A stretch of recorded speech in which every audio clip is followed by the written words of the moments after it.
All right, we should be live right now. Let's make sure we go boom, and we are live.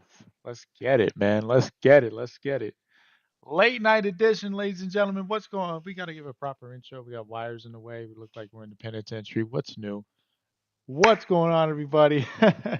And welcome into a late, early. We're basically early morning live stream where we do the preview show. What the hell am I doing up this late? Well, I spoke with I have, just real quick, and then we got a lot to cover, obviously, with starts and sits, but I spoke with one of my coaches, my life coaches, if you want to call it that, and talking about the channel, and he said, just make sure, in a nutshell, make sure you're constantly looking for ways to get better, Captain Obvious, right? And when I was watching back the preview, first of all, let me give a shout out to everyone that watched the Waiver Wire show. Seriously, 600 viewers on the Waiver Wire show. I do appreciate every single one of you. What I do want to recommend, or I should say, I advise, leave a comment and also join the Discord. Okay, but leave a comment at least. It just shows that you're there, you're present. And if you are, I need to actually, now that I think about it, let me load up just, not like the chat's going to be popping, but, I do want to, if people are in the chat, it would be nice to, let them know that I'm here, I'm present and whatnot. So let me load up the Showtime chat um, on my, oops,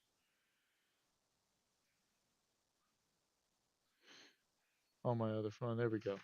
All right, just in case, obviously I'm only working on one monitor, but appreciate everybody watching. Appreciate everybody that you know, paid attention to that video, but I was noticing that the preview shows have way less views. And I'm like, man, when I'm watching this, I'm like, I don't even want to watch it. It's because it's freaking long as hell. And then not only that, but if I don't get around to doing timestamps immediately, which are kind of annoying in itself, when you're going to look for your player, because a lot of you guys, when it comes to these stars and sits, you don't want to hear about every single player. I mean, you don't have all these guys. You only have a portion of these guys on your fantasy team. So trying to find the guy with the little face and you're sitting there looking at the screen like that, it's not going to work. So I decided it took me 2 hours to do this freaking shit. Doing it can't be cursing, but it's a live stream. I went to Photoshop and I put labels on every single player. My God, I honestly, I'm surprised I didn't fall my face plant on my keyboard right now. But this, just looking at it right now, way easier to read. It definitely will help, make a difference. So from here on out, I will be having labels on every single player so you guys can. I'll timestamp the positions. That's another thing. Sorry, I'm all over the place. Uh, I didn't wake up at 5 in the morning. I didn't even go to sleep yet. So just keep that in mind. But I'm awake. Got a little coffee, so we'll be all right. But I'm gonna group this by positions. Usually we're doing this by the matchup. Not a bad idea, but again, I mean, it took all night to do this, but I know this will help in the future, but just taking way too freaking long. All right, I'm still going to give you guys the explanation on these guys, but uh, you guys don't want to sit here for an hour and a half. I mean, this is it's supposed to be a 35 to 40-minute video. I've said this many times. These changes, I think, will help enact that, and we're still going to do our deep sleepers. We're still going to do our emergency options. One player. I already have the guys. One player. Okay. And I'll be going back to my notes on the other tab. You guys won't be able to see it on the stream, but I'm going to look at my notes and just make, as we're going along. So try to keep up with that. But one player that's on the waiver right now, one quarterback, one running back, one receiver, one tight end that you could add to your team right now and start on Sunday and hopefully get a nice bailout shot. And then our speculation players, which we've been absolutely killing. So we're going to continue to add to our team there. I can't wait to announce the guys that we have. And then, of course, we'll get into our one lock of the week, which lock of the week last week. Shout out to Green Bay for absolutely shitting the bed on our teaser. That's honestly worth me cursing. That was just totally despicable. So shout out to the Packers for screwing that up, but they'll get the revenge this week or whatever against the Cowboys. But let's get into these quarterbacks, guys. I'm gonna still be going through in a game basis, um, but I'll be I have my notes on the other tab, so I still have the games written down and because I was originally going to do that, and I'll still just be grading the players as we go along. But uh, I'll talk about the players individually. But anyway, let's get into it. First couple players, Vikings and the Steelers. I guess we'll start off. He's not on. Okay, so I guess we'll start off with Mr. Aaron Rodgers, who I'll be honest, I'm gonna put, you know, where is Aaron? Where the hell? There he is. I'm gonna put him on the bench. Just absolutely zero production. I mean, he struggled last week. I mean, he had two touchdowns and then it just went quiet for like almost three quarters. I don't think anybody's relying on Aaron Rodgers. I mean, what's funny about this is he's the only one with the black background. I think that's a little ironic. But Aaron Rodgers, you just flat out can't trust the guy. So there's really this his numbers speak for himself. I'm just not really just not a fan. Going on, let's talk about Chargers and the Giants. Chargers, you're absolutely going to start Justin Herbert. Justin Herbert's been one of a kind this year, to say the least.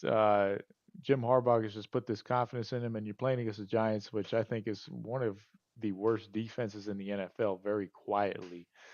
Kansas City didn't do much for them, but Kansas City has a ton of offensive problems themselves. And then Giants get Jackson Dart. We don't have him up here. Let's just wait a week. I mean, I know we're kind of past that point with most of these guys, but Jackson Dart's a new player. Let's wait a week. Let's see what we got. And if we got something, we'll consider him. I mean, I'm kind of excited to see.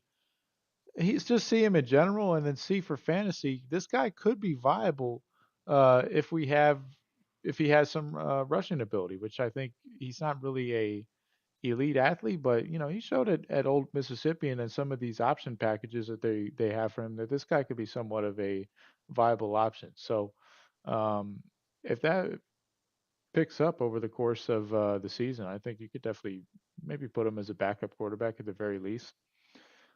Houston and Tennessee, we're going to go ahead and put both these quarterbacks on the bench. These guys, no chance of my starting either one of them. CJ Stroud, we already talked about and on end his disappointments. Let me just take a look at how it's looking uh, on on the live feed side. Looks good. But yeah, I mean, there's just no way you're going to start C.J. Stroud. I mean, he's probably on waiver wires in most of your league. Um, he looked a little bit more comfortable with Christian Kirk, but he threw an absolutely ridiculous interception last week. I mean, this guy has just totally regressed, and I know his offensive line hasn't been that good, but man, I mean, where he went from his rookie year to now, this guy is not even close to being the same player. I mean, it's not being talked about enough, in my opinion. So I've already had my rants about it. I really don't want to just bury the dude because, it's not like I have anything personal against him, but I just don't. The regression that he's had is just not being talked about enough. And then Cam Ward, he's not even rosterable at this point. Beyond startable, he's not even freaking rosterable. So I don't think anybody will have to be worried about that going on. Washington, Atlanta. I have Marcus Mariota as a borderline start. The rushing ability is strictly why. I mean, this guy had like I think he had like 8 or 9 attempts last week on rushing. And if you're going to put him as a running back, I mean, you gotta give this guy, somewhat of a consideration. I mean, this Mariota would probably be my number one. I already have another guy for the emergency option, but if he's not there, Mariota would probably be my number one option. But I'll be honest, like I'm considering, I'm probably not going to do it just because Mariota is temporary, but I'm considering because looking at how Atlanta looked last week to start Mariota myself in my home league. I mean, Mariota's played against that team. He knows those guys, so something I'm considering. But if you're in a desperate pinch, Mariota's a pretty solid play this week. And then going over to Atlanta, Michael Penix. We've talked about him the last couple of weeks. I just didn't really. I don't know what people are looking at with him. People think, and again, nothing personal, but Guy just isn't very good. I mean, he doesn't push the ball downfield. Darnell Mooney's totally irrelevant this year. Um, he's had one touchdown, I think, at the whole season. I mean, what a, especially after last week. I mean, I don't think there's nobody that's starting. Let's move on to Buffalo and New Orleans. So for Buffalo, where he is, Josh Allen. Obviously, you're going to start him. No explanation needed versus the worst team in the NFL. And then moving on to New Orleans, Spencer Rattler, throw him on the bench. At the very least, like I said with Rattler, you're not starting. You'll never have to be in a position to start him just because there's a bunch of other guys. But um, it's nice to see that he's at least able to feed Olave, able to feed Juwan Johnson, and make these guys Shaheed even make these guys fantasy relevant. But himself, he's not going to really be fantasy relevant. Eagles and Tampa. The Eagles, I'm going to go ahead. Even though Todd Bowles is a guy that really knows how to play Jalen Hurts, I'm going to still give Jalen Hurts a start. I mean, the rushing ability is just second to none. And then with this illegal goal line touchdown tush push, I mean, it's very hard to put Jalen Hurts on the bench. Even though I do think that his passing game is not going to be what it was last week because I think Todd Bowles knows how to play him. But I don't want to be called a hater and whatnot for putting him down at borderline starts. And that goal line touchdown, that's a guarantee. It's very hard to even consider taking him out of your starting lineup. Baker Mayfield, where is he? I'm going to put him down as I kind of want to put him as a bench, but I'm going to put him as a borderline start. He's been a must start for most of the year, but considering Mike Evans is not going to be available this game, Ibuka's coming off an injury, Godwin's still not back. There's a lot of just a lot of musical chairs with the Tampa Bay Bucks passing game, and that's going to cause some trouble in my opinion. I mean, Filthy hasn't been the same defense they were this year as they were last year, but I'm just a little bit worried about if I were starting Mayfield, where are his guys? I mean, I think Mayfield's been playing really well this year, but you got to have receivers. I mean, there's really no other way around it. I mean, you saw how Dak looked without CeeDee Lamb, and when you take a guy's number one receiver away, they're going to look a little bit different. So I know people might be saying Baker's built different and all this and that, but uh, it's good luck, man. I mean, I'd be happy to see him rise above and be filthy. Trust me. Let's go to Cleveland and the Lions. So for that, Cleveland, Joe Flacco, where is he? This is the only problem. I got labels on these guys. I still can't find them. Imagine me trying to find these guys without labels. Joe Flacco put on the bench. Nobody's starting Joe Flacco. The fact that he can't really produce. He's not moving the ball downfield either. Him and Penix, they just don't want to move the ball down the field. And then going over to Lions, I'm actually going to put Jared Goff in the must start category. Uh, Cleveland's defense is really good overall, but their secondary has some injury problems. Denzel Ward, I think, is going to miss the game, so that kind of changes things a lot. And Jared Goff he's been really good inside the dome. I mean, when it's nice and toasty, it's warm, it's 75 degrees. Jared Goff is a really good quarterback. When you have to go on the road in these tough environments last week, like Baltimore, that's where he can get a little suspect. But I think it gives credit, not to get on a tangent, but it gives credit to the Lions for their physicality last week to score 38 points and Jared Goff having a very subpar game. Made some throws at the end, but Jared Goff at home is just a totally different player. Uh, I think he'll be fine starting him in your lineup. Moving on, let's go Carolina and the Patriots. So for Carolina, Bryce Young, where is Bryce Young? Bryce Young, I'm gonna put him in the borderline star category. Um, I've been saying this on the waiver wire shows if you guys been watching, but Bryce Young is just very slowly getting better, in my opinion. It's not overly wow impressive. It's the Carolina Panthers, so nobody's really going to care about it. But uh, I don't know if Bryce Young will pop this year. I thought he would coming into the year, but I've definitely walked back on that statement. But I've definitely seen some improvement from the Cardinals' blown lead to last week where they won 30-0. I think he's really getting better on a very slow basis, and I could see Bryce Young, versus New England's passing attack, which really hasn't been that good. They're going to get Gonzalez back this week, so that'll help out a lot. But I could see him putting up a steady game. Again, you probably have better options. I'd probably take Mariota over Bryce Young just for this week alone. But if you guys want an upside backup quarterback, I mean, I think Bryce Young's the perfect candidate in my opinion. And then going over to the New England side, Drake May, I'll put him in the borderline starts. This passing game for the Patriots is just very inconsistent in my opinion. They have a lot of guys, but they don't really have a guy. I mean, Hunter Henry was the top target last week. Boutte I thought could be a guy, but he's kind of his targets went down. Diggs really hasn't been that good, so that's really my concern with Drake May. The rushing ability is there, so it's definitely going to keep him viable. But I'm not pumped if I had to start Drake May to say the least. Let's go over to Chicago and the Raiders. Chicago, Caleb Williams. Caleb Williams, I was kind of back and forth with, but to be honest with you, I'm going to put him in the must start category. I don't know if I can't really consider a lot of. I saw analysts out there saying that Caleb Williams had the breakthrough performance last week versus the Cowboys. We know the Cowboys defense is absolutely terrible, so I don't know how much we could really consider that a breakthrough. But the Raiders defense really isn't that much better. I mean, the Redskins had 41 points against them last week with Mariota, so I think Caleb could walk right in and produce against those guys just as easily. I don't think he'll have 4 touchdowns, 0 interceptions, 300 yards, but he could definitely be viable. And then on top of that, the Raiders have shown susceptibility to rushing quarterbacks, and Caleb Williams can be a rushing quarterback. So I think for fantasy, he's definitely very viable this week. And then Geno Smith, I'm actually, believe it or not, I'm going to put him in the must start category as well.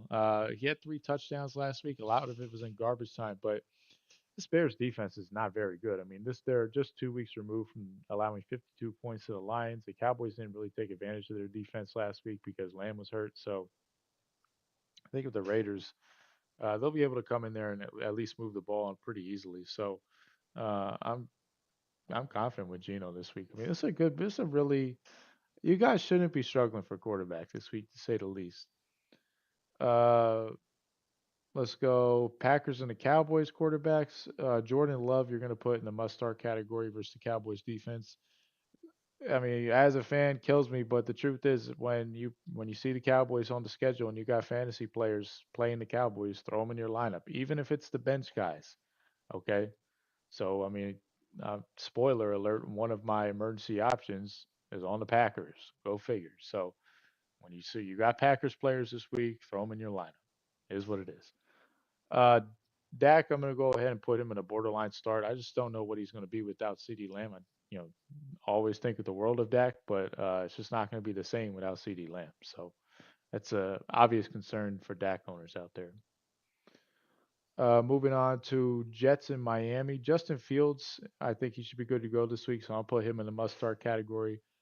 Jets players, you go ahead throw in a lineup this week, even though that offense is abysmal. Miami's defense is just as abysmal, if not worse. So Justin Fields, at the very least, should be able to run around and have a field day versus Miami, especially under good conditions as well. Tua, I'm gonna go ahead throw on the bench. Tua just he is such a check down quarterback. It's honestly disgusting. To know that Miami paid him that much money to just throw the ball in the flat every play. I mean, I can't believe that's really a thing, man. It's sad. I don't want to go in a whole Miami rant because we've done that before. Uh, Denver and the Bengals. Oop, wrong tab. Denver and the Bengals. Jake Browning, throw him on the bench. I mean, there was absolutely zero production last week. I don't really think that needs any more of an explanation. And then Bo Nix, I'll throw in the borderline start category. I really am expecting a lot more from Bo Nix. It's kind of disappointing that we haven't gotten that yet, but I could definitely take an upswing as the season goes along. This matchup overall should be really good, but I'm just not feeling warm and fuzzy about Bo Nix. I mean, I can't really give you an analytical reason why. I'll pull up his numbers real quick, and that'll do a lot of the storytelling.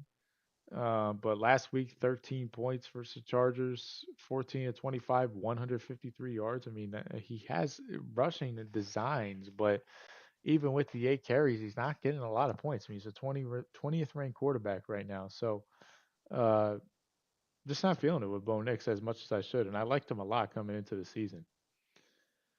Uh, Niners and Jaguars. For the Jaguars, Sunshine on the bench. He's absolutely garbage. And then Brock Purdy, I'll put in the borderline start category. I just worry about. I think that they might be rushing him a little bit too soon with this toe injury. So I'm not really feeling like, man, I can't wait for Brock Purdy. So I'm gonna wait and see, especially without George Kittle. I think he's a different quarterback without George Kittle. George Kittle, he looks a lot more comfortable. I think that Week 1 game spoke volumes to that. A couple more games. Rams and the Colts. Starting off on the Colts side, Danny Dimes, I believe it or not, I'm gonna put him in the must-start category. The guy's on fire. Even last week, his down week was 15 points. Um, versus the Rams, where I think the Eagles showed that even with a slow start, you're able to move the football against them. Stick with the hot hand, man. I mean, Danny Dimes is hot, so we'll go ahead and stick with him. And Matthew Stafford, I'll put in the borderline star category. His It's really weird because he's having good games from a reality NFL standpoint, but the fantasy points are not there. He hasn't had a 20-point game in a long time. So as much as like, yeah, Matthew Stafford, I get behind that. It's like you look at his production fantasy wise, and it's just not there. And then last game on the docket, Lamar, you're gonna put as an obvious start. Uh, oh, did I forget? Who am I forgetting? Oh, okay, they're hurt. Yeah, all these guys are hurt, irrelevant. These guys played already. Lamar put his obvious start. He's an elite quarterback, and then Pat Mahomes. I'm gonna put him in the borderline start. I mean, I want to put him on the bench, but he's gonna get Xavier Worthy back this week, so at least he should be somewhat feasible. All right, so there you go. Take a screenshot, guys. Rewind it as much as you need to, but we're gonna go ahead and reset this real quick. It's kind of annoying. I have to. I think there's a premium version I gotta pay for, so where I don't have to keep doing this constantly. But let me go ahead and put this. Whoa, cover that up real quick. Not like it's a secret at all, but it's just kind of ugly when I gotta sit here and reset everything, pull in all the images. But I think it's looking a lot better, and it's doing the live streams are not really something I don't really expect a ton of interaction, but in the same token, maybe we get there. You know. Uh, All right, let's go ahead and bring these running backs in.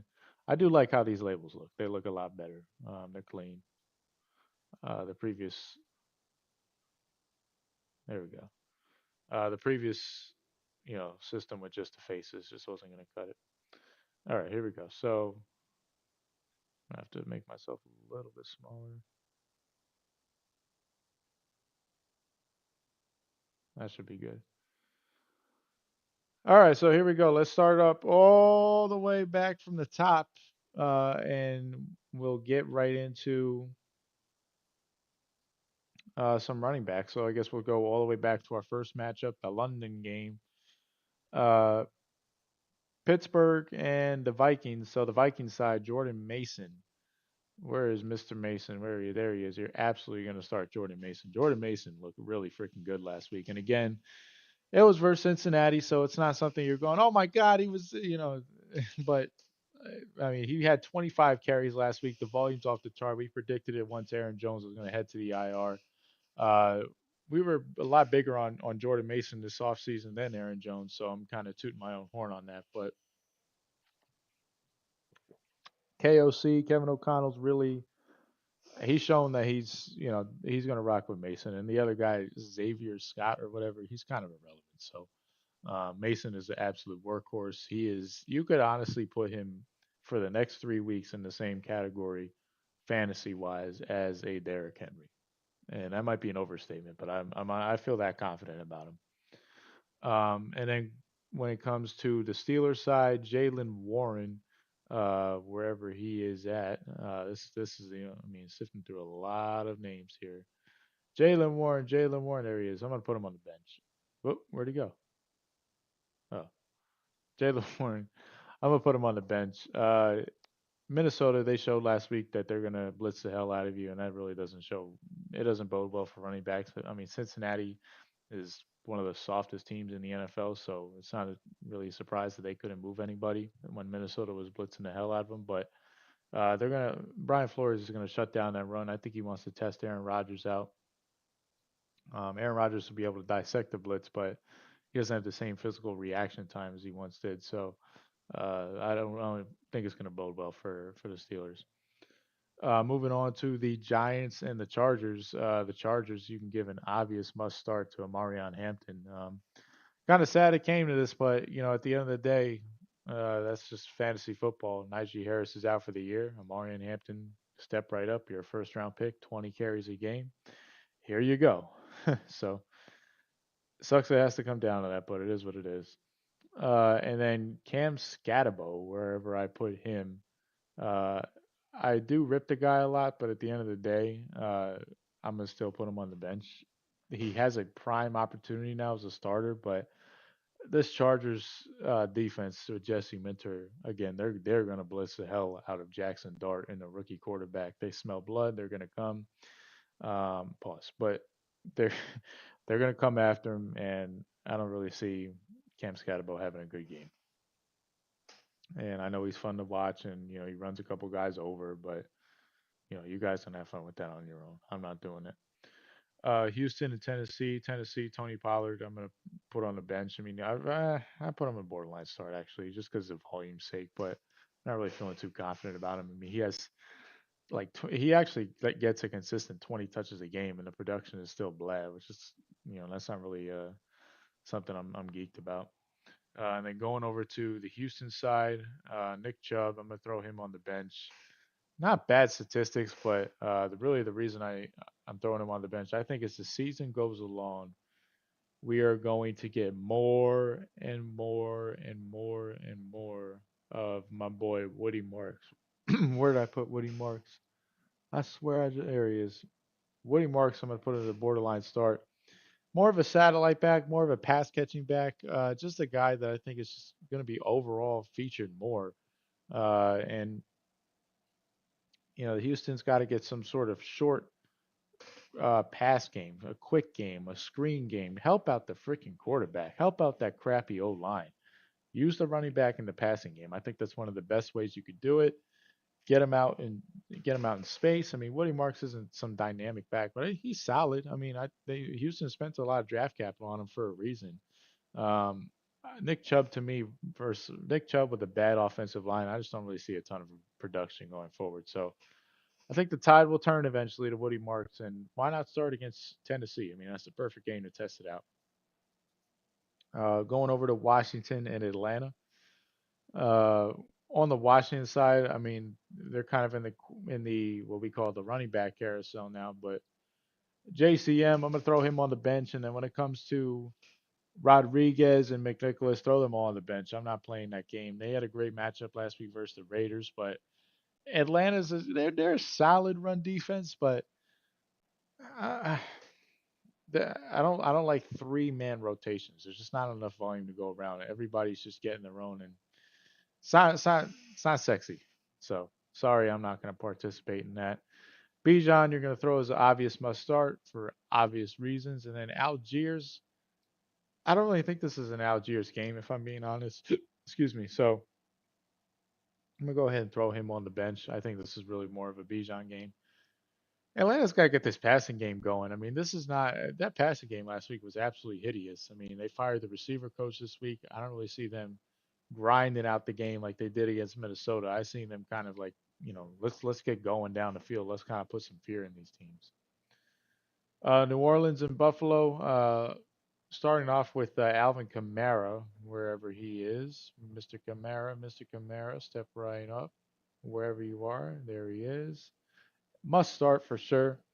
Uh, Buffalo's really not that good of a run defense, as good of a team as they are, and even though they should blow out New Orleans, I do think that New Orleans is going to want to establish a run early. So uh, that will be Kamara's floor, and then his ceiling will obviously be a lot of checkdowns late in the game when they're down. Going over to the Buffalo side, James Cook. I think he's like the third or second best running back in fantasy football right now. So Obvious start, great game script. Really doesn't need any more of an explanation. Moving on to the Eagles and the Bucks. Saquon Barkley, you're obviously going to start him, top running back in not in fantasy football, but still a top running back overall right now. So got to start him, and then Bucky Irving, who's just been getting, he has kind of the opposite of last season, which I really am not a fan of. Um, I don't like when a a rookie running back has great production, great YPC, great missed tackle rate, yada yada. Uh, but or excuse me, I botched it. Sorry, it's a little early, little late, guys. So I'm starting to feel it a little bit now. But I don't like when a rookie running back in the previous season they have they get about 12 touches a game. They maximize the efficiency, maximize YPC, they maximize all the advanced statistics, and then in the offseason the coaches say, okay, since he's so good, we're going to give him 25 touches a game, double him up, and his production literally sinks because he's just not used to that workload. And I think that's Bucky Irving's case, and it's honestly could possibly run him into an injury. So it's not something that I'm a fan of. I think it's still going to be he's still very fantasy viable, but I just don't like where the production is coming from now. Last time I thought it was something where it was like, or last year I should say, it was coming from a space of efficiency. And this year it's just coming from volume. So hopefully that makes sense, but that'd be a slight concern for Bucky Irving out there. Going on to Cleveland and the Lions, Quinshon Judkins. I'm going to obviously start him after that workload he had last week. 18 carries last week. I mean, Samson didn't even touch the ball. Ford didn't even touch the ball. They just gave all the carries to Judkins. So if they plan on doing that for the rest of the year, you're gonna have to start Judkins every single week. And then going over to the Lions side, the two running backs, you're gonna start Montgomery. You're gonna start Gibbs. They should be playing from ahead in this game. Montgomery was the leading back by a mile last week. So uh, Gibbs is still going to get his volume. I'm confident we're starting both. Carolina, New England, Chuba Hubbard. I'm not really feeling too confident about. He come kind of hobbling into this game, so I'm going to throw him on the bench. Rico Dowdle is a you know deep emergency option out there if you really need him, but I'm going to keep Chuba Hubbard on the bench.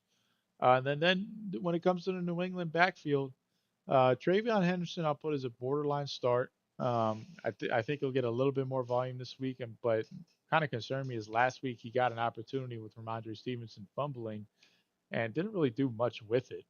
Uh, but Carolina is a very weak run defense. This has been going on for a while now. I think there's still a very weak run defense. They just got ahead last week, and Atlanta didn't really run the ball on them. But I am still a believer in Ramondre Stevenson, and I'm believe it or not, I'm going to still put him as a must start.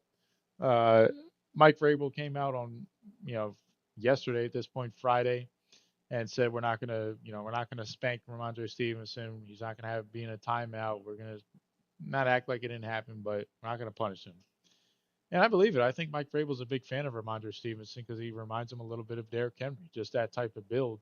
And that's what he wants to be. He wants to be blue collared. He wants to run the ball and stop the run. And Henderson has a role. He's a elusive back. I don't think Antonio Gibson should be on the field. I think Henderson should have all of his snaps. But Stevenson is the main guy, not a bell cow guy, but he is the main guy. And Stevenson's just looked good this year. I mean, he's been very hard to tackle through 3 games that I've watched him. Even last week, if he hung on to the damn ball last week, he would have easily had, 14, 15 points. Versus Miami, he had over 20 points. So we could be talking about Stevenson as a top 20 running back. And instead, we're kind of talking about him as, a guy that's like, man, it's risky because he fumbled twice. And it just goes to show how little the room for error is in the NFL. But I'm still a very big Stevenson believer. I've been touting him all off season. I think people got way too giddy on Travion Henderson. I kind of been through this already, but if you guys are just tuning in and don't really understand the explanation of that, I figured I'd do it again. But that's kind of my take on that. Uh, Bears and the Raiders. Starting off with the Bears side, DeAndre Swift, he's still hobbling into this game with a calf injury, so I'm going to go ahead and throw him on the bench. And then when it comes to the Raiders, even though that offensive line is absolute garbage, Genty is still a must start no matter what. So keep him in the lineup. The talent is there. It's pretty obvious the talent is there, but uh, this offensive line for the Raiders is horrible. Packers and the Cowboys. Jacobs, you're obviously going to start. In the Cowboys' run defense, actually hasn't been too bad this year, but the Packers should be playing from ahead, so this should be a great game script for Jacobs. Javonte Williams, I'm going to move him down to the borderline start category. He should be a must start, but I just think that I mean, not really feeling good about the Cowboys' offense this week. Excuse me. The only players I am feeling good about are Pickens and Ferguson, but the rest of the Cowboys' offense, I think, is going to take a hit due to the CeeDee Lamb injury, and Javonte is going to definitely be impacted by that. I think they're going to, roll the coverage to Pickens and kind of play up. I mean, they know the Cowboys are they want to run the ball through 3 weeks. I mean, it's been pretty clear. No matter what, they want to run the ball to Javonte. So I think the Packers are going to key in on it. They're a good run defense through the first few games this year. So uh, didn't really show last week. Now that I think about it against Cleveland, but I don't know. It's not wrong to me, it's in my opinion, to think that the Packers will do well versus the Cowboys. Um, Jets in Miami, you can definitely start Brees Hall versus Miami's Swiss cheese defense, and Devon A. Chain you're going to start regardless because of the volume that he's going to get, the checkdowns. It's even versus Buffalo last week. He had a good game. Denver and Denver and Cincinnati. Cincinnati, Chase Brown, ugh, not looking too hot at all. So I'm going to go ahead and throw him on the bench. It's kind of sad, man. We've come to this. A second round pick now as a bench player, but that was the ugliest stat line of our all time when it came to those running backs. So there's no way I just can't play him. I'm going to need to see major, major improvements very fast to put him back in my lineup. And then going over to the Denver side, I'm going to put a must start on J.K. Dobbins. Definitely been the number one back, a workhorse back. And Cincinnati's run defense looked absolutely horrible last week to Jordan Mason, who had over 110 yards. I could definitely see J.K. Dobbins getting 70, 80 yards and a touchdown. RJ Harvey, the role isn't there just yet, so going to continue to put him on the bench, but I could definitely see his role expanding as the season goes along. Moving along here, Jacksonville and the Niners. So let's talk about the two Jacksonville backs who I'm gonna throw both of them on the bench, ETN and Tootin, um, who are both emerging. I think you know ETN might be a very good sell high candidate right now because I think Tootin's gonna roll that out to about 45, 55 in terms of split. Um, but versus the Niners, they just don't really match up well. Shanahan has had the Jaguars number. I mean, I think it was last year, 2 years ago. They absolutely spanked them. Uh, Niners have a little bit more momentum on their side. Brock Purdy coming back. I think they're going to be the ones playing from ahead. Uh, Jacksonville just does. Watching them the last couple of weeks, they give me zero confidence whatsoever. They should honestly still be jumping off a cliff from the Cincinnati game, and then last week they escaped versus Houston. So point being, I'm just not a fan of really any Jacksonville player. I think it's not looking too hot. Um, oh, and then the Niners, McCaffrey. How could I overthink that? You're obviously going to put him in the must-start category. Uh, Indianapolis Colts and Los Angeles Rams. Jonathan Taylor, who's leading the league in rushing right now, if I'm not mistaken, you're going to go ahead throw him in the must-start category and not think twice, not look back when it comes to that. And then Kyron Williams. Am I running out of space right here? I could throw him. Okay, good. I'll throw him in the must-start category as well. I think he's a little bit more volume dependent, but the Colts to me, I really haven't seen them play a serious defense. I mean or a serious offense. I mean Tennessee's offense is horrible. Miami's offense is blah. Um, versus the Denver offense, I thought Denver was able to run the ball a lot versus them. And sorry, I don't have the numbers in front of me, but I think Kyron Williams will do just fine. In those similar circumstances. And the last couple running backs to round this up a little bit. Derrick Henry, throw him in the must-start category, even with his fumbling issues. You don't think twice about that. And then Isaiah Pacheco, I'm going to go ahead and throw him on the bench. He's borderline droppable at this point. Very sad to say. Okay, so let me. I'm not even going to bother to try to move the camera, but I'm going to go ahead and reset this, and then I'm going to honestly, guys, I got to be honest with you. Uh, I'm going to stand up, stretch a little bit, and we're going to go ahead and bang out the rest of these. We're now moving on to the wide receivers to go ahead and finish this out. But I'm gonna go ahead and I just gotta wake up a little bit. So probably not a great idea to do these streams so late, but it is what it is. Anyway, let's load these receivers up. Bam! My God, that's a lot of players. So I'll be right back. Let me lower this a little bit. There we go. All right, I'll be right back.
All right. Let's get into these wide receivers. My God, do we have a lot of guys to go through? So already we're looking at about what's our clock at right now? Uh, yeah, there we go. 40 minutes. Go figure. Let's get into these receivers. So start all the way back up top from the London game. We'll go start off with the Minnesota Vikings receivers. Justin Jefferson, you're going to put as the obvious must start. Um, I think there's going to be more production with him versus with Carson Wentz than there would be with JJ McCarthy. Um, and Minnesota, the problem with them is Minnesota's just running the ball at one of the highest rates in the league.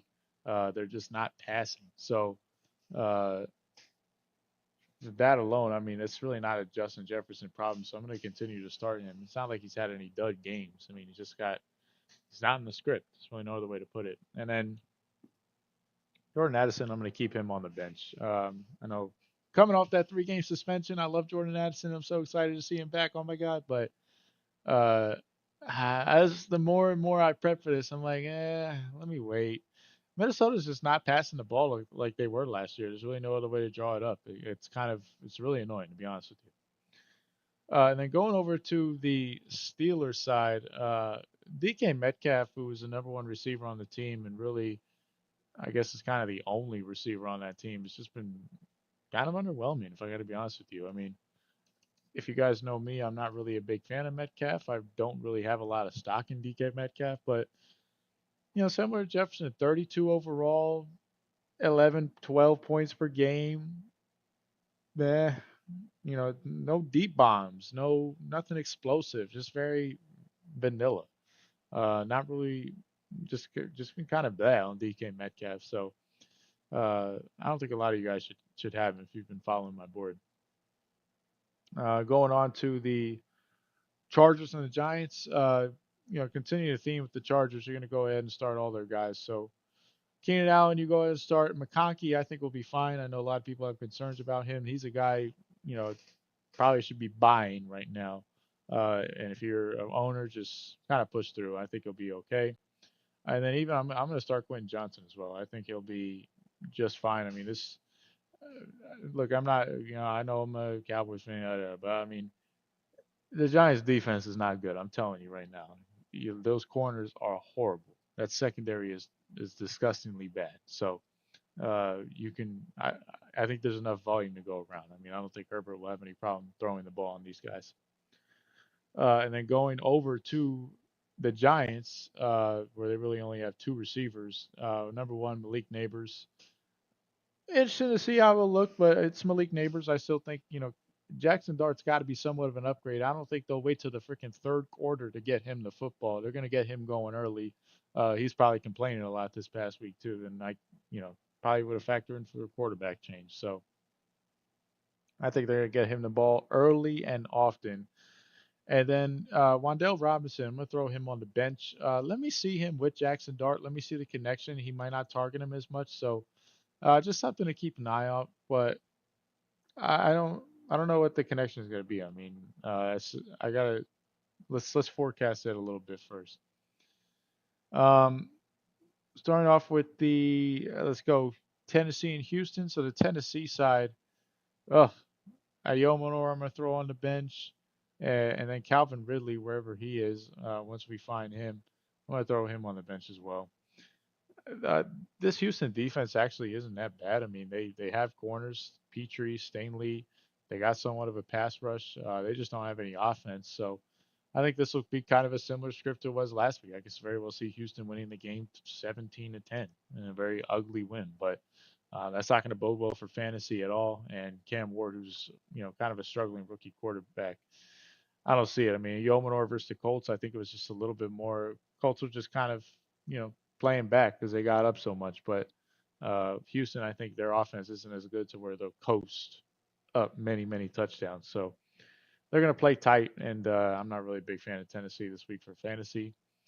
Going over to the Houston side, Nico Collins, my guy, Nico Collins, you're going to put is an absolute must start because he's Nico Collins. He's awesome. I mean, I think this having, in all seriousness, having a slot receiver was a big. It's just a big help for him because it avoids that bracket coverage, which is probably the most annoying for him. But bounced back last week strong, 22 points, had a touchdown, long touchdown where he got open on a sluggo. Looked like the Nico Collins we all know and love. Had a little bit of a knee injury this week, which I'm kind of like, but I think he should be okay. He practiced full on Thursday, which is really the day you want to practice on full. Christian Kirk, I'm going to throw as a borderline start. No pun intended. I think he's a. Let me slow down. Trying to. I don't want to rush this. I'm already breaking my limits, but uh, I think he's a borderline flex. Okay, Christian Kirk's going to be one of those useful players. 8, 9 targets a game, 6 catches a game, 50 yards a game. It's boring, but he gets the job done for fantasy football, especially in 1 point PPR. He's definitely a guy you want to have on your roster. Moving on to the Commanders, who really don't have anybody. I mean, I don't want to start any of their receivers. McLaurin's not going to play in this game with a quad injury, so I've not even worth putting up there. But throw him on the bench, I guess, to get him out of the way because we have too many freaking names up here. And then Debo, throw him on the bench as well. Atlanta's passing game. I'm gonna still start Drake London. It's been kind of ugly with him. I mean, he's just not really getting the rock. I mean, that's kind of what I drum it up to. I mean, they fired the receiver coach, so maybe there was some friction there. That was really weird. I mean, I didn't really get that at all. Um, Darnell Mooney, I'm gonna throw on the bench, but yeah, I just don't understand that. I mean, we're 3 weeks into the season. What is a new receivers coach gonna do? Like, can somebody explain that to me? Also, somebody needs to explain to me where I put Drake London because I can't find him. Oh, there he is. Oh, I'm gonna throw him in the. I'll still throw him in the must start category because of volume. So Not feeling great, but volume. All right, moving on. New Orleans and Buffalo. New Orleans actually, I like Olave a lot this week. It's pretty clear Spencer Rattler has two targets on this team. He's got Olave, he's got Juwan. Shaheed, I would uh, I would throw as a borderline start just because the garbage time. Yeah, I'll keep him there for garbage time. Olave, ace target for them. I mean, I'm still confident in him. Spencer Rattler has shown that he's at least going to make uh, receivers fantasy viable. So I'm cool with Olave Shaheed. Not great volume, but I think in a game like this with a ton of garbage time, I'm fine with that.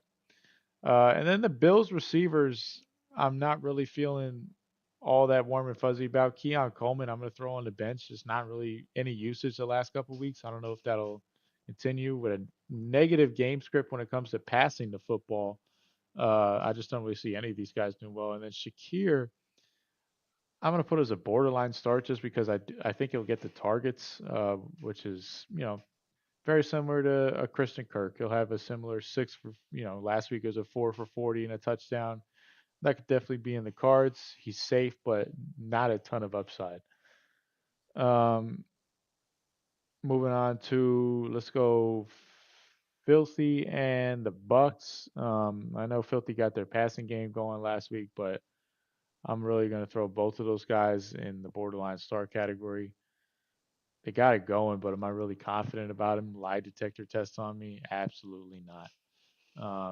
I think they'll have to throw the football versus Tampa though, because Tampa, with their own injuries, they'll be able to move the football somewhat. And then going over to the Tampa side for receiver, the Buka, you're going to throw in the must start category. The guy's an absolute stud, but Mike Evans is hurt this week, so you can keep him on the bench. Um, Colts and the Lions start, or I say Colts and the Lions, Browns and the Lions.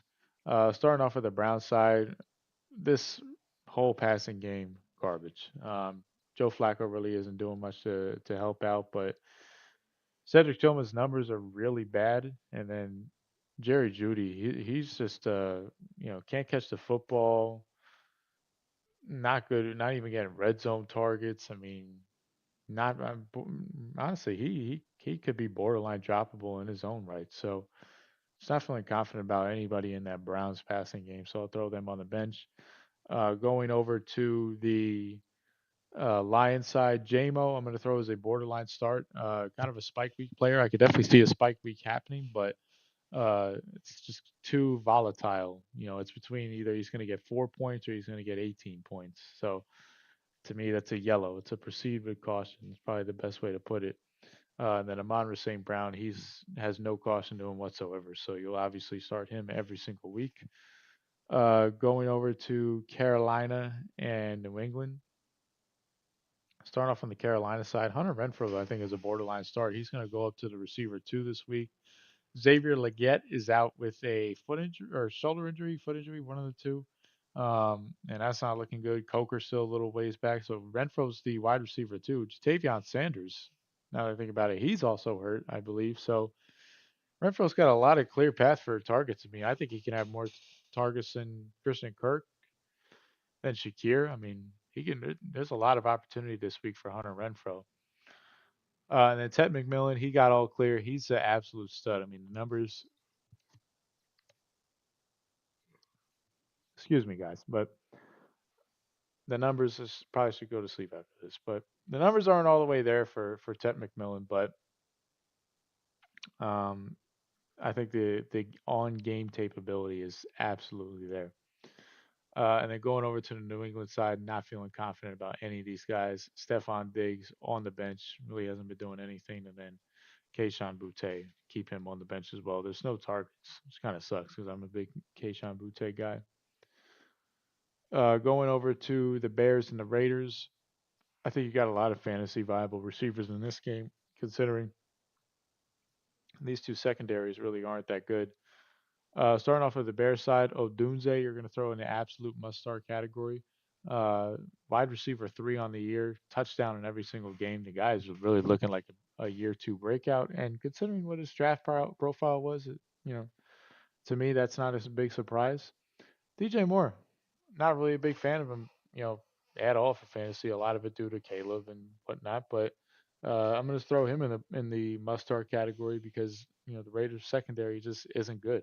And then going over to the Raiders side, Chicago's secondary isn't so good. So Dante Thornton, I'm going to throw him in the spike week borderline start category. Very similar, like a diet version of JMO. If I'm being honest, he should be on the bench, but I could see him getting a long touchdown versus the Bears. That's very, very feasible. Um, and then when it comes to the rest of the Bears receivers, Jacoby Myers, you're going to throw in that must start category. And Trey Tucker, I'm going to throw him in the must start category as well. Trey Tucker, I think, is going to be a regular thing in fantasy. He's not going to have 40 points again by any means, but I definitely see him being a regularly involved type of guy for sure. So go ahead and fire him up with confidence for now. I'm first the Bears. I'm pretty confident. Okay, let's go Packers and the Cowboys.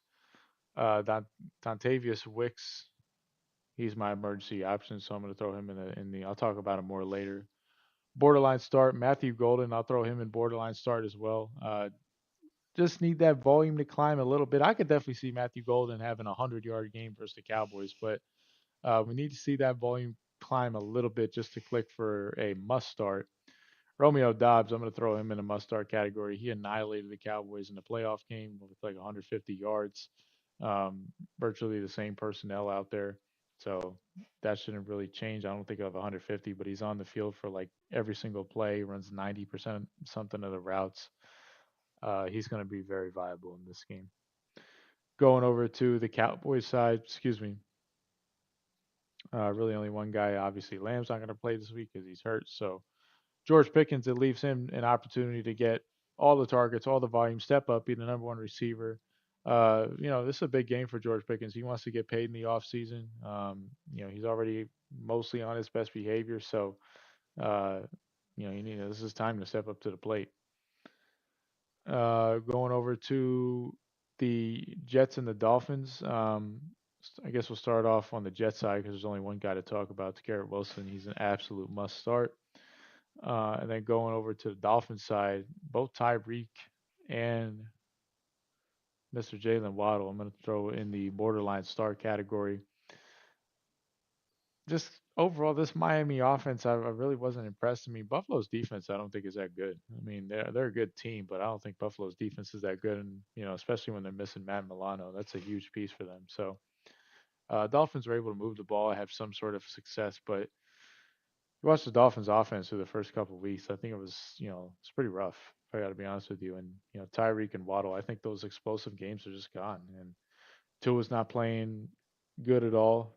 I think the scheme has kind of run its course with McDaniels. I think people have just kind of figured him out. So now I'm probably going to be putting a lot of yellows for the rest of the year on both Tyreek Hill and Jalen Waddle. And really, the way to beat the Jets is run the football on them. I mean, that's what Tampa did. I mean, Tampa made some pass plays at the end, but Bucky Irving carried the ball 25 times.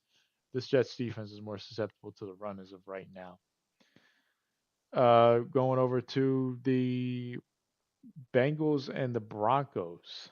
I guess we'll start off with the Bengals side. Um, where is he? Bengals, Bengals, Bengals, Bengals, Bengals, Bengals, Bengals. Do I have him? Okay, there he is.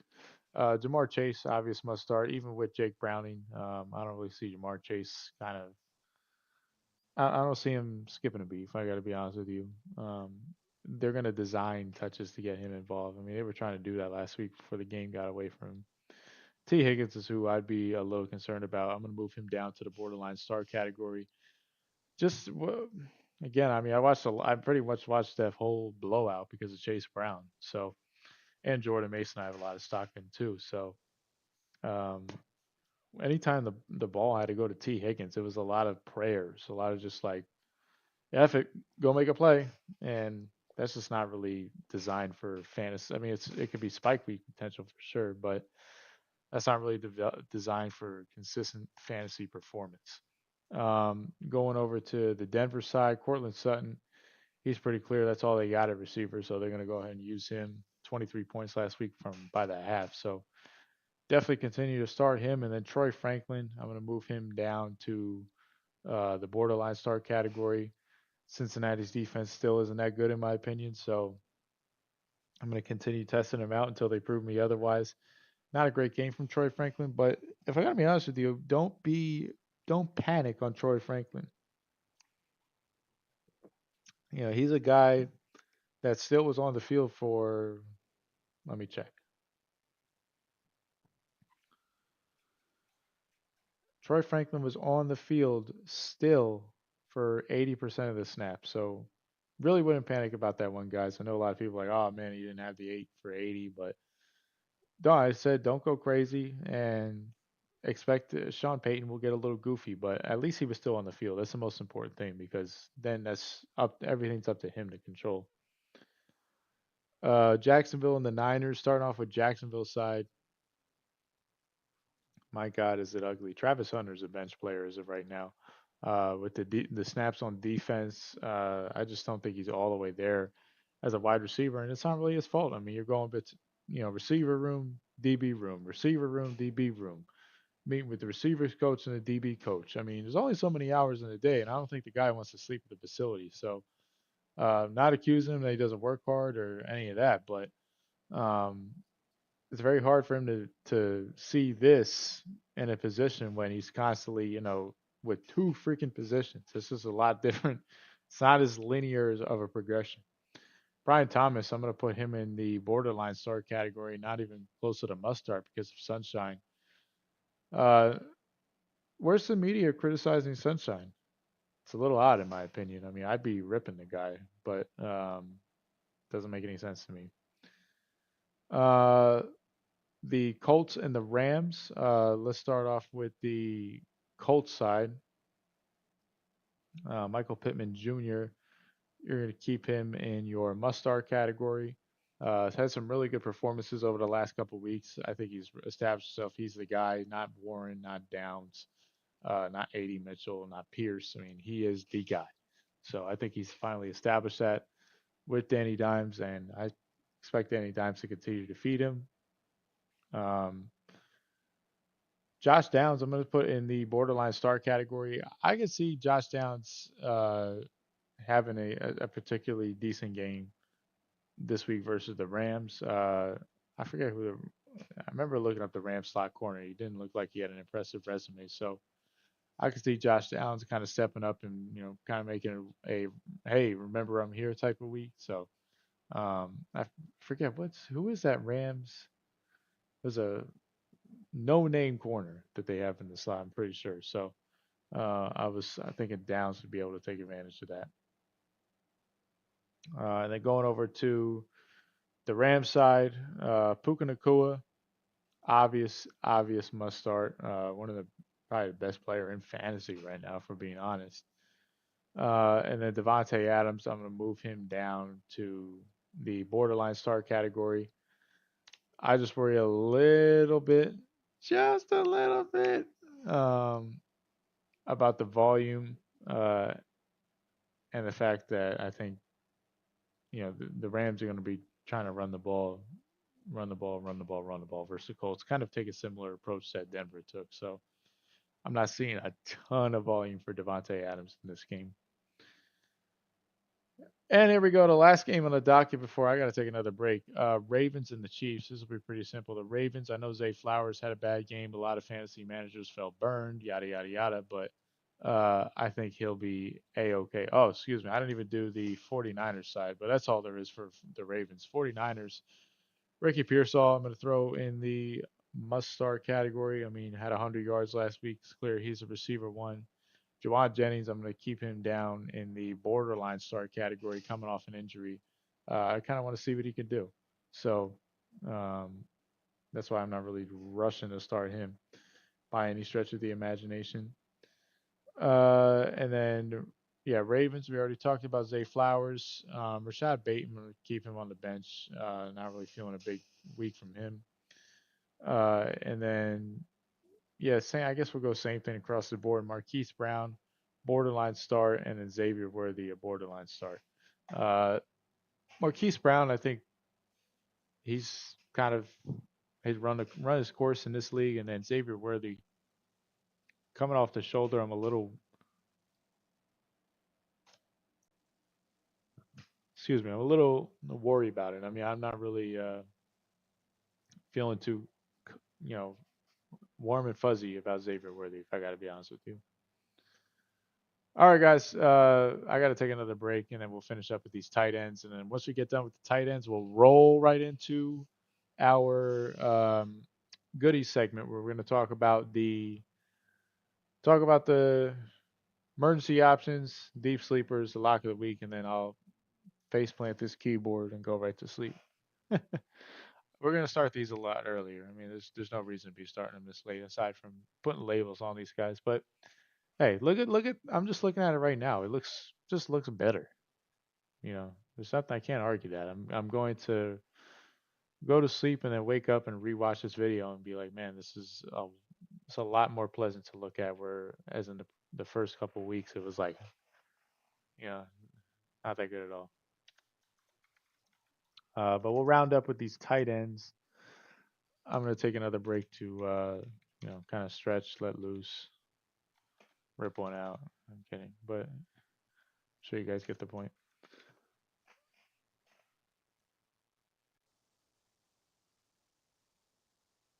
All right, let's get these tight ends in here. Not a ton of tight ends, so should be okay. Bam. There's our tight ends. All right. Let me uh let me walk around for a little bit and then we'll finish the show up.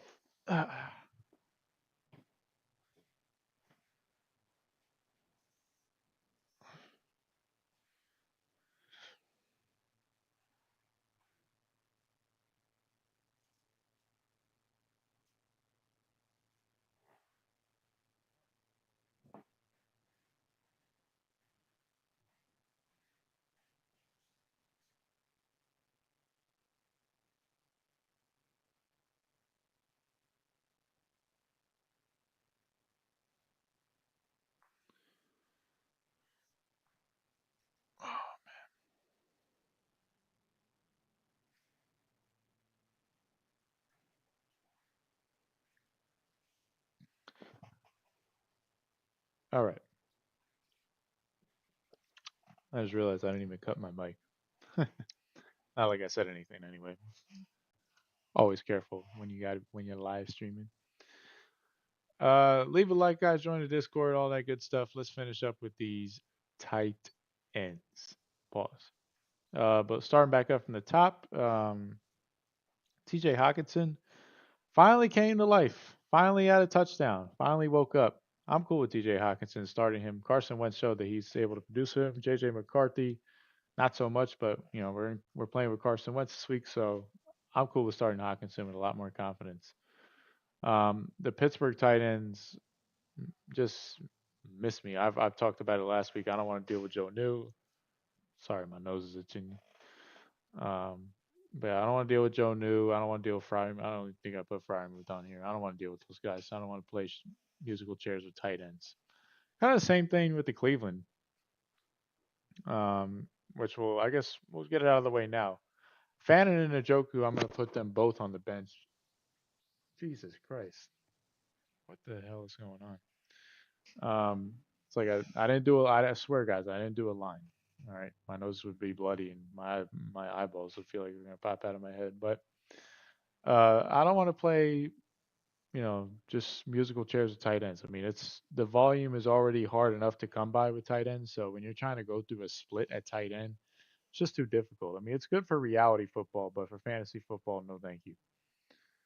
Um, moving along. We got no tight ends there, no tight ends there, no tight ends there. Okay, we're gonna keep on going. We'll stop at the Saints and the Bills, where we definitely have some relevant tight ends. We got my boy Joel Santana Johnson, who we're gonna put as a must start, the sleeper of the year to this point. I mean, you got a tight end, a top tight end for free on the waiver wires. Would you look at that? All you tight end truthers out there, all you guys that were running to get Bowers, running to get Kittle, look where it got you. But Juwan Johnson, he's one of the top utilization reports in the entire NFL. I think he leads the league in targets on tight ends. So um, the guy's an absolute workhorse when it comes to his volume. And then Dalton Kincaid, I'm going to throw in the must start category as well. He's really coming to life. You know, I think this is, last week he played some of his best football, I think, in his entire career. He's still young, entering year three. I mean, let's not forget with Kincaid, he was a fourth round pick last year in fantasy, and I think he just got overdrafted way too early. This year, I think he was coming off an injury too. This year, I think was able to, especially after that, botched game versus Baltimore in the playoffs, where he almost, or excuse me, versus Kansas City. I think it was really a offseason to lock in, get right, and show what he is. And this guy was a first round pick for a reason. This guy's got some serious ability. So um, start him every week if you got him. If you picked him up late, him and Mr. Jake Ferguson. Not to spoil it, but might as well. How about the one guy on TikTok that had I had a there's a my model out there said that if Ferguson gets a little bit more targets, he'll be finishing as a tight end 11. Really? Dumbass. Um, tight end one in fantasy right now, believe it or not. All right. Eagles and the Bucks. Dallas Goedert, I'll put him as a borderline start. He had a touchdown last week, but there's really not a lot of. There just hadn't been any volume with him, but uh, had a touchdown last week, so I think he's a borderline start. And considering the tight end wasteland that it is, that always is every single year. K. Dot, and I'm going to throw on the bench. Too many donuts. I love donuts. I could go for a donut right now, but not in fantasy football. I don't want any donuts there. Sam, we already talked about the Browns tight end, so Sam Laporta, I'm going to put as a borderline start. I'm worried about a volume. I think the outsides are where Goff's going to take advantage of. St. Brown, maybe Tesla, JMO. Um, I don't really see. I think the Browns would be able to key in on Sam Laporta and take away the underneath, try to make Goff beat him deep. And it's a little back and forth now that I think about it because they're gonna try to send some pressure at him, so maybe he'll get out quick. But uh, I think Cleveland's front seven is really good. It's their back end that I think right now with the injuries, it's a little questionable. Uh, let's see, Patriots, Hunter Henry. Hunter Henry's definitely a viable tight end this week. You throw in your must start category. I mean, 29 points last week, 2 touchdowns. He's now Drake May's most reliable target. So you're definitely going to start him confidently. And I know he's there with Austin Hooper, but I think he should be just fine. Let's go. Moving along to Brock Bowers. That's an obvious start. We don't really need to explain that, even though he's got that bad knee. Jake Ferguson, we put as an obvious start. Tucker Kraft playing the Cowboys and a top five tight end even before then. So that really doesn't need any explanation. Obvious start there as well. Moving along, I think we're pretty much wrapped up at tight end. Tyler Warren, top five tight end. You can throw him in your must start category. I mean, the volume might go down. I could see this being a little bit more of a Josh Downs game, but still the volume. I mean, he's got top tight end volume, so it should be there. It should be fine. And then lastly, Mark Andrews, who finally came out of the shadow realm last week and produced. I think he should be just fine going forward. Likely he's coming back, but when Mark Andrews is getting back to life, he should be okay. And then Kansas City, Travis Kelsey, no thank you. That's been an absolute disaster this year. He might be borderline droppable, and I'm actually, I'm gonna throw Mark Andrews down to borderline start, just because as much as I want to throw him back, it could be a little iffy with them. I think this will be more of a defensive game, Chiefs and Ravens. That's kind of how it played out in the championship game. It's just Chiefs offense, Baltimore Ravens offense should be good, but you know, I don't know. I don't really know what kind of Ravens we're gonna get this week. Pretty much it. Strange on the bench. I don't want to do him. Whoa, pause. I don't want to do anything with him. Pitts is a bum. Throw him on the bench. Oh my God, I forgot about Trey McBride. I knew I was forgetting about him. Oh, he already played. Go figure. Ingram, no thanks. Zach Ertz, I'll put Zach Ertz in the borderline start. I forgot about him, but uh, Mariota, I didn't really use him last week, so I don't know if that'll start. But Atlanta's defense is, from what I know, a little susceptible to tight end, so uh, I'll throw him in that middle ground. But McKittle's hurt. McBride already played, so there you guys have it. That is our tight ends. Now let's get into. Let me make sure everything is okay on the stream side, and we're gonna, go into our goodie segment and begin to wrap things up. Let's see. Let's make sure everything's looking fine, looking dandy. Yep, yep, yep.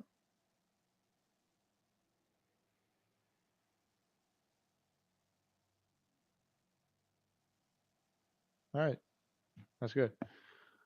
Okay, so let's get out of this window and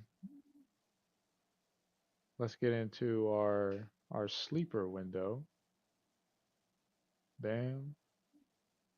Move that up a little bit. There we go. All right, guys. So let's get into our emergency options. We start off. We do one quarterback that's on the waiver wire, one running back, one receiver, one tight end. Go in order. We've already started off at quarterback. Geno Smith is still sitting on my waiver wires. He's probably be sitting on yours. He's 37%. We just put him as a must start, but we're going to go a little bit deeper just in case he's not there. But I would definitely have him as the number one guy. Number one this week, believe it or not, guys, is Carson Wentz going against the Steelers. Uh,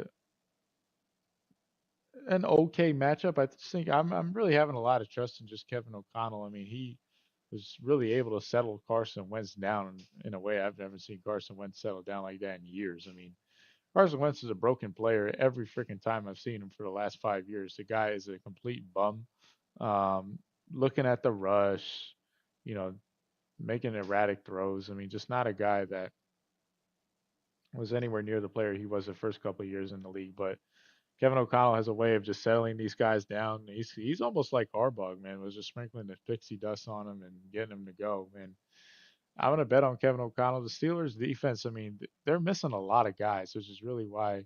I mean, you look right here, 25th in passing yards, 31st missing tackles, 29th in air yards allowed. Those numbers are not good whatsoever. They're an old defense, more importantly. So fire up Carson Wentz this week. Moving over to the running backs, I'm going to go ahead and get my guy. These two guys will be my guys this week. Funny enough, they both come up. Blake Corum, my number one guy. Guys, 30% rostered. Get on Blake Corum. The touches are increasing. 1, 5, 8. I don't know if we'll get 10 this week, but it's going up. They're going to want to make this a split. They've already talked about it in the offseason. They want to preserve Kyron for those back end games. Blake Corum in October, November, I think is going to be a big time player. So get on him. You know, if it becomes a split, I mean, look, this is a good offense. The Rams. There's been tons of players that Sean McVay has produced. Cooper Kupp, Puka Nakua, Kyron Williams, Cam Akers. I mean, tons and tons of guys that he's been able to produce as league winners. Blake Corum can definitely be the next guy. So that alone, get on him. That's pretty much a speculation player in its own. We talked about him on the waiver show, guys. This is a ridiculous. 30% should not be the case. And then Chris Rodriguez, I think, would be the guy that I like the most in the Redskins backfield. I mean, JCM should have been a guy that stepped up and take the most, but they're all in a three-way split. I think he has the most talent too. I mean, this guy was a fifth round pick from Kentucky, but fell that far because of a lot of off the field incidents. From what I know, real quick, he was, false hours at a job, had a DUI, stuff like that. So, uh, teams weren't a fan of that. That's why he fell. But this guy has some talent. Good advanced statistics as well. One of the top, I think he was one of the top guys last year with an avoided tackle rate. So, saw the most opportunities last week. I think he's a good dart throw. Go ahead and get on him. My wide receiver of the week for emergency options is Dontavian Wicks. Playing against the Cowboys, I'm honestly considering picking him up and throwing him in my lineup. Playing against the Cowboys, they're going to get DeRon Bland and Trayvon Diggs back, but you need three corners in today's NFL. I think Golden, I think Dobbs are going to be the guys that are prioritized. So whoever that third corner, that's who Dontavian Wicks is going to go against. And even so, for being honest, I mean, is anybody really scared of the Cowboys defense? No. So they're the defense you fire up all your players against. You don't think twice about it. Sitting on a lot of waiver wires, 8%. So he should probably be on your waiver wire. Dontavian Wicks, believe it or not, if I'm not mistaken, he leads the Packers in targets. Even over, aside from Tucker Kraft, I think he leads the Packers in targets. So go figure. And then my tight end of the week, guy who we talked briefly about. I'm my stock on this guy, and we'll get right into our speculation players because he is my number one speculation player this week as well. Oronde Gadsden. Guys, look at these numbers. 26% of the snaps, 7 targets. Okay. He had a target every single fourth play. That is a ton of freaking targets. Now, if you multiplied that times 3, this guy would have 21 targets. That's not going to happen. But the fact that Herbert looked this guy's way that many times in that short of a time frame, looking his way on third down as well, which is a huge. That shows a lot of trust. That shows that they're going to get this guy involved more and more. Harbaugh was quoted this week saying, from what I read, that I just have a feeling about this guy. Very good, very good, very good. Okay, when a coach is speaking like that, he can't even he's not given the runaround. I mean, it was heartfelt that he said something like that. I think Gadsden's going to be active for the rest of the season, at the bare minimum. Definitely over Will Disley, definitely over Tyler Conklin. I mean, he shows a lot more ability. 6'5", 240. His dad played in the NFL. He has really good speed. It's exactly the prototype we're looking for at tight end. And then this week, to even make it better, he's playing against the Giants. I mean, get this guy on your freaking team, guys. Don't think twice about it. Oronde Gadsden, I guarantee I'm going to put a good money next week or 2 weeks from now. All the waiver wire shows worldwide leader. Oh my God, get Oronde Gadsden. He's our new pickup this week. When you guys already have him on your team. We were first on this guy before he blows up. We're making it, documenting it right now. We were first on Oronde Gadsden. And then that's pretty much it. Going into our speculation players. Let me see who else I had written down. But just tight ends. I mean, another guy out there who we've talked about, but still not picked up. Chiggy. He finally got picked up in this league, but Chiggy's still floating around. 31% roster. Do you want to get ahead on him? Jatavion Sanders got hurt as well. He's going to miss this game, but you could throw him on your IR slot. I still believe in him, even though he didn't have a great game last week versus Atlanta, considering he was 30-0. That's weird. Another tight end. We're going to fix your tight end problems this week, guys. Okay, if you guys are down bad at tight end still, we're going to fix your tight end problems. So Gas and take a shot at those guys. Let's look at some more tight ends to kind of fill out these speculation. Oh, how about another one? Colston Loveland. Um, Colston Loveland, I think they kind of came to a consensus like, hey, we're gonna use him a little bit more in that Cowboys game. Got injured on the first series, but had 3 targets, and then had a big play down the field. I think coming out of this bye week going forward, they're going to use Colston Loveland. They spent the number 1 pick on him, 10th overall. So they're going to get this guy involved sooner rather than later. And I think Ben Johnson's going to want to get to this. They're going to want to get to this, multi. Um, what did I say? They want to get to a 2 tight end set. I don't know what I was blanking on that, but they're going to want to do 2 tight end set, run the ball, maybe get Monangai going a little bit more. Other speculation player. Now that I think about it, we've talked about him many times, so he's not new. But 18% rostered still, guys. What are we doing? What are we doing? Come on, guys. Jesus. We could rattle these guys off all day. I'll try to sift through and find you guys one more. before we get out of here. This is my home league waiver wire, so nothing crazy or all. Yeah, nothing crazy at all, but stuff you should take a look at. Um, yeah, I think that's pretty much it, guys. We'll get you covered on the waiver wire show, but fix your tight end problem this week, guys. You guys probably have a tight end problem out there. I suggest you fix it. Now, let's head over to for our lock of the week. I'm gonna go ahead and load up um, our boys over at BetMGM. I don't really bet with them, but I think they'll be ideal for looking at the lines. Switch the tab over real quick. Uh, window. All right, there we go. For our lock of the week, which we are 1-2, we need to get a bounce back. So we're gonna go all the way to the Monday night slate. Believe it or not, it's so ugly. But I just this is doesn't Miami should not be favored. We already made a mistake not picking the Patriots week 2. So I don't want to make that same mistake again. We're going to fade Miami every time they're a favorite, and we're going to go with the Jets. Justin Fields is coming back this week, so we don't have to worry about Tyrod Taylor. So I'm going to go ahead and pick the Jets in this game. The under is a little appealing too, but a lot of the money's on Miami. Buy the point, buy it up to +3. Miami's defense is horrible. Their offense is very suspect, and that's that. I mean, it's a very ugly play, but I want to stick with these ugly plays, and I'm just going to fade Miami every time they are a favorite, guys. Point blank, period. No other explanation needed.